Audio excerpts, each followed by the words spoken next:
A large portion of Mount & Blade 2 Bannerlord takes place on the battlefield, as you would expect in a game that is essentially a medieval combat simulator.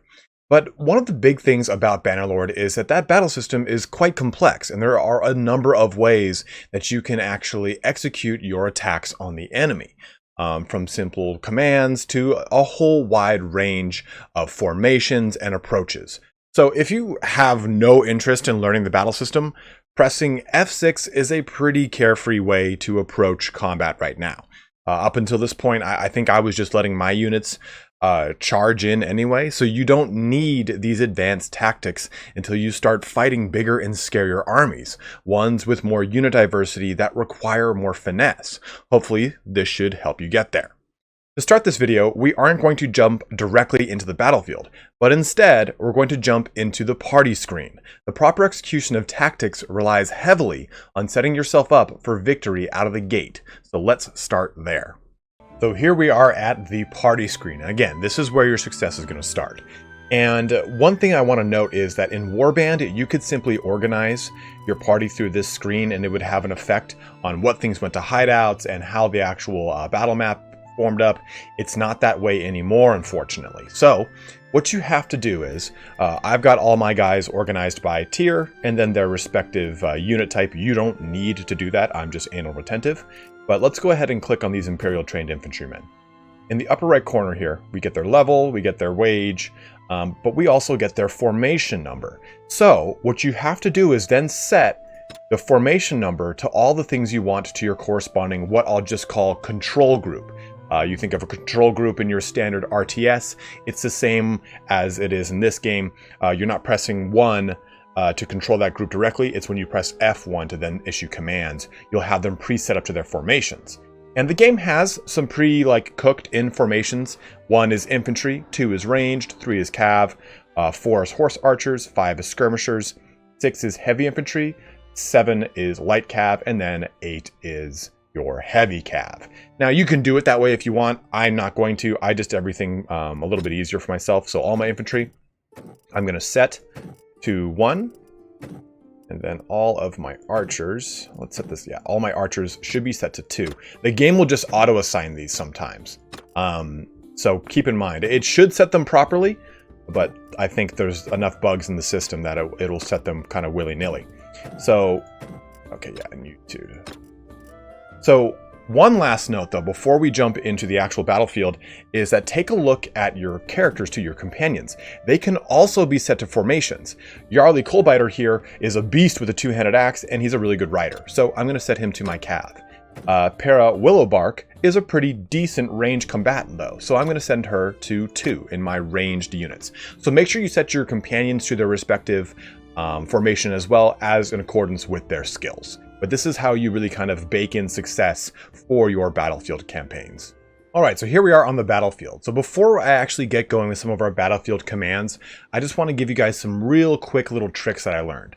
And this one actually comes directly from the comment section on my 9 useful tips.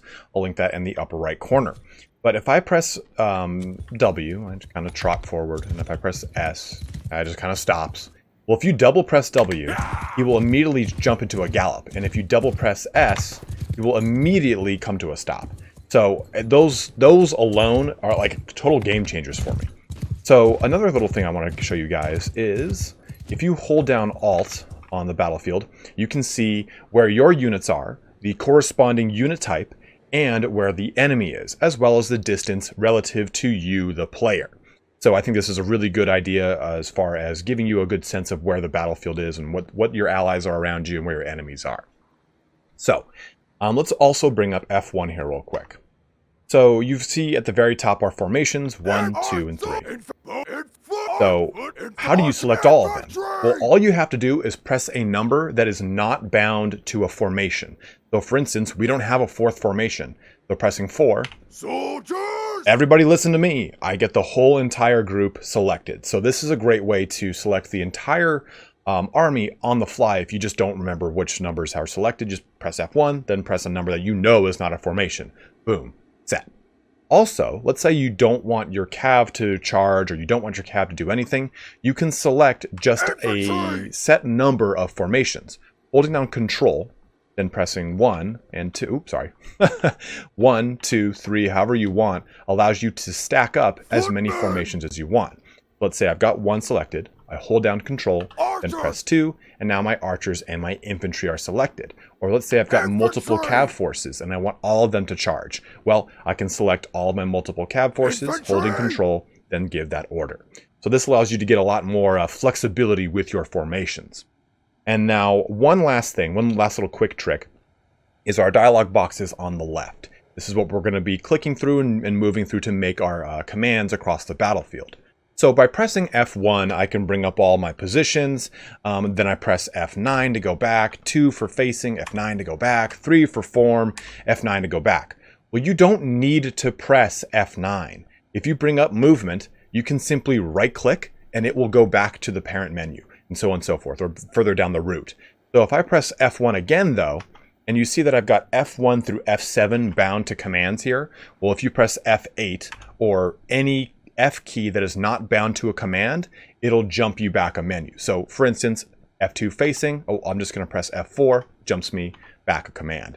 So you have a lot of flexibility with that. Don't think that you're bound to pressing F9 to get everything done. That helps you out quite a bit. But let's jump into movement, our very first portion of this. And we have a number of different ways to do this. So before we really get into movement, I want to talk about how easy it is to actually move things on the map. And it's not really laid out this way in the tutorial. So if I press F1 to movement, it makes you think you have to press F1 again to make them move to that location. You don't. You just press F1 and then you press left click. Boom, there you go. I mean, you can press F1 and then hold down Alt and do it too, but you don't really need to do that. Just press F1, use your movement flag, and then left click. It's going to make it so much easier on you to just get things moved around the battlefield. Now, another thing I want to talk about real quick with movement is holding down left click. You're probably familiar with this when you take a look at other RTSs and making formations, but you see these little green flags that denote where your characters are walking and running all that action. So if I were to bring up F1, I'll bring over here, and I can see all these flags. It shows me the direction they're facing. If I hold down left click though, I create an axis point and AXIS, and I can move this around to make this a wider or a tighter formation. And we'll see how this expands out in the formation portion, but that's a quick way to get your movement done quick and easy. So jumping down into follow me, we can have all of this unit follow me. Now the way that this would be explained in the tutorial almost seems like a guard stance. It is not that. This unit will follow you no matter what. Maybe attacking what comes in contact, but if you push through a unit, they will attempt to fight their way out. So basically use follow if you want them to attack what you're attacking, not if you want them to go off and fight things as you come in contact with them. That's a different command. Let's move these guys back here and look at our next one. So we've got charge. Old faithful, right? This is what I'm sure the majority of us were pressing to get things done. Now, the tutorial lays it out as the best way to get your units in combat. Wrong. Charge sends all units, well, whatever ones you have selected, regardless of class, into melee. This means any archers will pull out swords, and hybrid horse cav or javelin infantry will not use their ranged abilities. We want to avoid this unless we're explicitly selecting a melee unit instead. So that's what I say. But if you want to do a little bit more, you want to use advance. So think of advance kind of like attack move for other RTSs. This will replace your muscle memory for charge. This allows all units to immediately move forward towards the enemy. And even if you aren't giving them a command in that direction. So if I face over here, let me just press my archers because it'll exemplify the next point. And I press advance, and I follow my archers here. They will move to in range of the enemy, and then they will attack. And that's the important thing here. Actually, they won't attack because I have them on not fire will, so that the enemy won't charge me. But still, advance allows it so that all of your range units will get in range and then use their ranged abilities. Melee and cav will immediately charge into combat. But one thing I've noticed with this command is that archers will skirmish, if something gets into range with them, they will attempt to maintain max range and they'll run backwards. So it's really, really useful. I cannot stress this being the new norm now that I've discovered how it really works. Moving over further into our list, we have fall back. So I'll press fall back. They're not going to fall back to that distinguished point. So fall back is nice because it's not a full-scale retreat. Your unit will maintain a distance from the enemy and fall back in an orderly fashion, attempting to maintain unit cohesion and some semblance of a formation. The nice thing is that this is not dependent on any set direction from you. You just select it and they'll take care of the rest. Advance and fall back are very strong in that regard. You can really use fall back if you're dealing with horse cav that you want to keep just outside of reach of the enemy. You can use fall back. They'll continue to shoot with their bows and arrows and stay out of reach. Now your next one here, pretty self-explanatory. It's stop. It stops things. That's what it does. And last we have retreat. And retreat works by doing the same thing fallback does, but just not in an orderly fashion, and they will go off the map completely, which is over in that direction. So now that we've talked about positions, let's talk about facing and how that works. So you've got two options here, face direction and face enemy. Face direction, if I press, you can already see that if I press F1 here, you see a little flag that pops up. So F2 for facing, you see this little green arrow. That arrow is going to direct where they are now going to face. Keep eye on the enemy! This means that when I go to move them, they will always try to face in that direction. Oh, sorry, I think I have the wrong one selected. Yeah, there we go. Face direction. Sorry about that. There we go. So if I go to move, and now they're set on facing the direction I want, they'll always try to face that direction no matter what. So if I move them in a direction over here, they'll face the way that I want them to point. Now the difference here, though, is face enemy. They will face towards the enemy no matter where I move them. So if I move them over here, they will spin as if the enemy is their axis, and they will always face towards that enemy no matter the location. Now the thing here with face enemy versus face position is that face direction allows you to customize and manually select the way they're facing. Face enemy will select the closest enemies. So if you are in a siege with a lot of enemies around you, face enemy can sometimes be a little cumbersome because they're facing the closest enemy, and you might not want that to happen. You might want your cav force to circle around something in a different enemy, so you have them face different directions. So use, I'd say the face direction enemy is going to be a little more advanced as you get through your playthroughs of the game, but facing is still going to be important in those latter portions of your combat. Our next little menu here is form. Now this seems self-explanatory. Let's go over a few things about formations. For one, you can assign different formations to different units by pressing the corresponding number for the unit, then setting their formation. So for example, let's just go here, let's press shield wall. Raise your shields! And then let's press 2, and let's go to line, and then let's just set it to loose. So unfortunately, the AI is not to the point where it recognizes that a loose line of archers should be behind a shield wall if you select both units together. And what I mean by that is by pressing Control 1 and 2, then pressing F1 here. See, they'll stay on the same axis. They'll stay across the same plane. They're not going to try and bunch up and say, okay, shield walls in front, loose formations behind. So this might change in the future, but as of the creating of this video, they all line up on the same plane. Now, another point is that all of these formations can be manipulated by holding down left click to make them wider or tighter. So for example, press these guys. Let's go to formation. Let's go to skein. Skein formation! They'll all jump into that skein formation.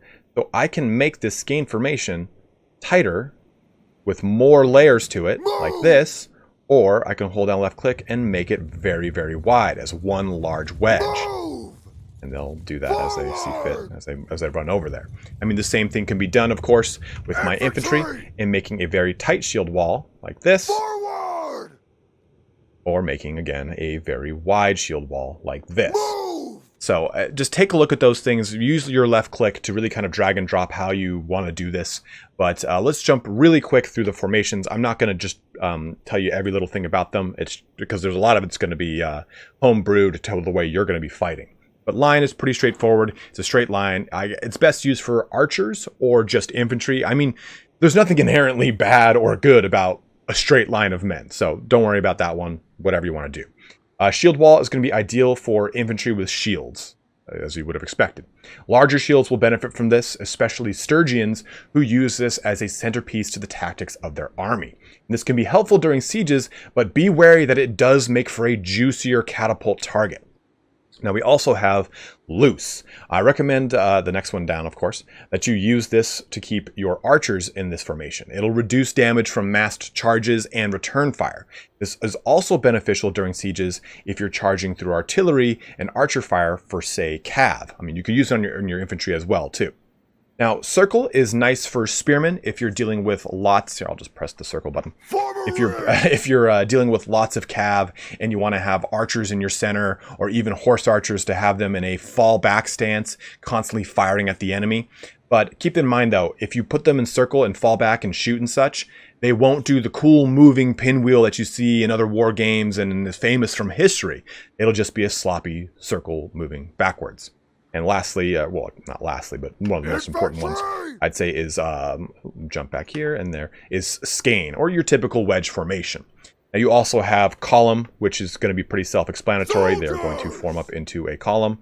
You also get scatter, which is kind of cool. Look at scatter, look what it does. Not what it was supposed to do. I've had it work before, but basically scatter is kind of like they'll just dart around in a bunch of different directions to try and avoid artillery fire. So it shouldn't put them in a line. That's a little bugged right now, so we'll see how that goes. I've had it work on some units, clearly not on these, but again, this is early access, so keep that all in mind. All right, so let's take a look at some last little options here to close our video out. So we've got F4, 5, and 6, as well as F7. F4 is pretty self-explanatory. Pressing F4 will make it so my archers will no longer fire at will. Hold fire! Now, if I look at it, you can see there's a little bracket around it. It's highlighted. I know they're no longer going to fire at will. Now, if I jump on over to my horses, now I can see something else. So we'll press 3. I can press F5, and they'll get off their horses. Now, this is kind of buggy. Sometimes they won't fully get back on their horses, so be careful with this one. We'll press F5. They should hopefully all get back on. That guy's not gonna. Guess not. Yeah, okay. Whatever, dude. You can really get your guys off of horses if they're in the middle of a siege, anything like that. And last thing here is transfer. So press F7, and I've got... we'll have to... let's take a look at the top. We already have our number 3 selected, which is a cav unit. So press F7, and then we'll select F4, and we'll take all of them and put them into that unit. So they'll combine into one whole unit once more. Now this is if you didn't do it on the party screen, but keep in mind here, take a look at this. You're only selecting numbers. You're not selecting set actual values here. So you're not moving archers from one unit to the other unless that one unit was already all archers. This is beneficial if I want to say take this unit and divide it into 2. There we go. Now I've got 2 forces. So, oh, oops, I put them in the wrong thing. My bad. But still, my point is, you put them in their own force over here. There you go. Now I've got like 2 forces over there like that. So you can set them up to break apart your armies if you want to and have cav forces set up into multiple ones. But the last thing here is F6, and that's you want to select your whole army for that, and they'll actually go do what they're supposed to do. The AI will take care of it from there. So hopefully this video helps you guys out in getting a better idea of how to really deal with combat in Mount and Blade. You don't always have to press F1 to bring this menu up. F1 will bring up all of the commands for moving, but any number that you press, F3 to bring up all the formations, F2 to bring up your directions, you don't have to press F1 to start that. So hopefully these little tips and tricks will help you guys out in breaking into combat with Bannerlord. I know that for me personally, it took me just starting a custom battle and jumping into this, like going hog wild. So I recommend you do the same and just see how you can really manipulate these individual menus and really get a feel for it. You know, this game has a lot of nuance to it, and it still is in early access. So I think a lot of this is going to, unfortunately, be changed over time as they fix some of these bugs. But as always, guys, thank you so much for watching here today. If you want to share any other battle formation tips that's going to help out any new players, old players, or people just coming into Bannerlord for the first time, please go ahead and leave a comment below about that. But go ahead and like, subscribe, all that kind of fun action. But as always, thank you so much for watching here today. Have a good one and take care.